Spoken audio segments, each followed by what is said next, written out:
EA just opened up franchise mode in the Madden 23 beta, and I'm going to give you all an idea of what to expect from franchise mode in Madden 23.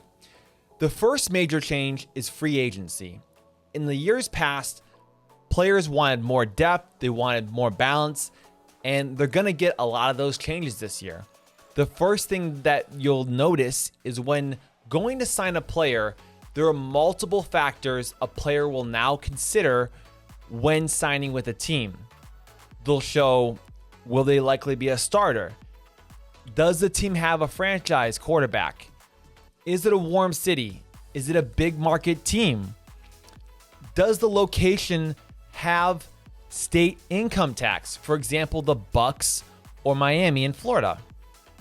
Now there's a slider for each of these determining factors. It'll be green, yellow, or red, and every player will have a different determining factors.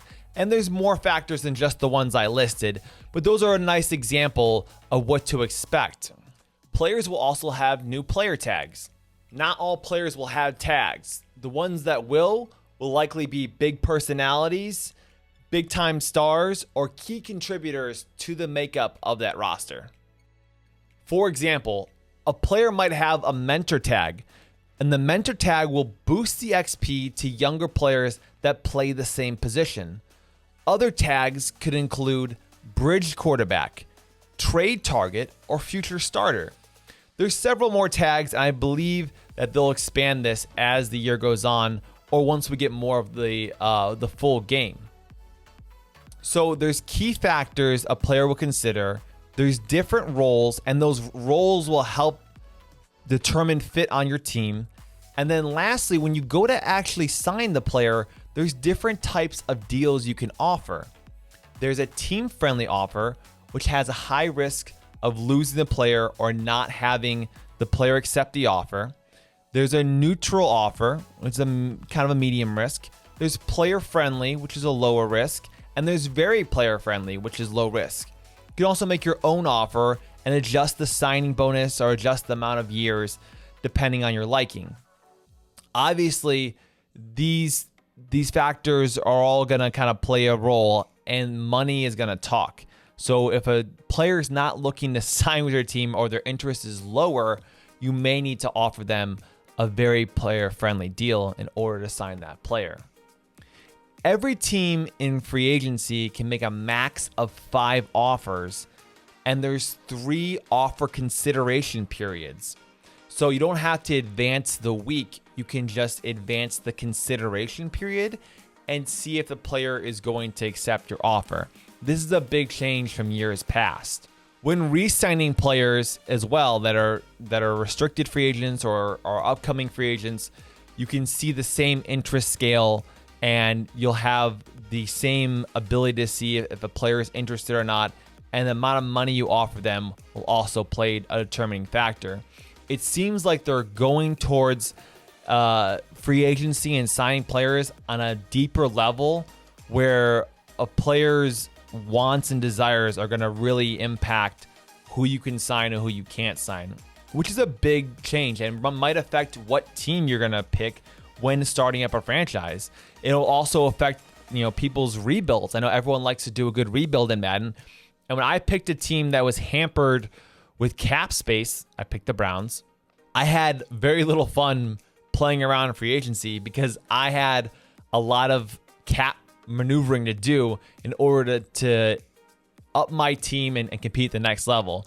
So you're going to want to look at the salaries of a team and kind of see where the roster is when starting up a franchise in Madden 23. And that's a nice welcome change. Scouting is much improved this year. It's the same basic framework as last year, but they're going to make it smarter.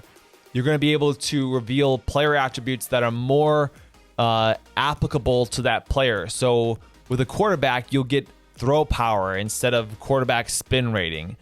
Small things like that. So it's the same framework, but they're going to make it a little smarter. And I don't know if they're going to bolster this any further. They haven't announced anything yet, but this is from my experience playing the beta here. There's also small visual tweaks. You got the untucked jerseys. That's a new addition to the game mode. You can change if they're tucked or untucked. That's an interesting factor. The quarterback now has a red shirt in practice, which is just a small visual tweak. There's updated menu colors. It's like a fresh coat of paint. Nothing to write home about. It just looks sharper. It gives it a different visual feel than last year. And then there's a nice little tweak called snapshot pictures. So at the end of a game where you can see replays of the biggest plays of the games, you can click that replay and then you can take a screenshot, and they call it snapshot, and this will display on the franchise menu in the same screen that shows news and updates. So you'll be able to scroll through and look at your moments from the best moments of your season. They'll also show text that'll give you an idea of what the picture came from. For example, it was a 19-yard touchdown pass on 3rd and 9 in the fourth quarter versus week 1 against the Eagles. And that's really interesting because then you can almost create a full book of the best moments of your season. So you have those memories of the best plays you made. I kind of like this tweak. I would like to see them add a video option to this. But right now, having the ability to take the screenshot is pretty fun. I do have a few gripes with franchise mode right now. Relocation is not changed, so you can't start up your own team off the rip. You have to go through the first season and before you can relocate. That's kind of a bummer. There's still only 3 trade slots, which everyone kind of is like, give us more trade slots so we can make more complex deals and keep the ball moving. I didn't see any CPU trades yet. Who knows if that's going to change? So those are my gripes right now. But it's important to remember that in the Madden beta, this is just kind of a framework for the game. They're giving us a little taste test to see how the game kind of runs. And then any big features or additional information or tweaks, I think we'll start to see as the game comes closer. But for right now, this is what they've given me in the beta. And these are my initial thoughts on the game. If you want to learn more about the Madden 23 beta and what to expect from the upcoming game, I did a full breakdown on the beta. You can check it out right here.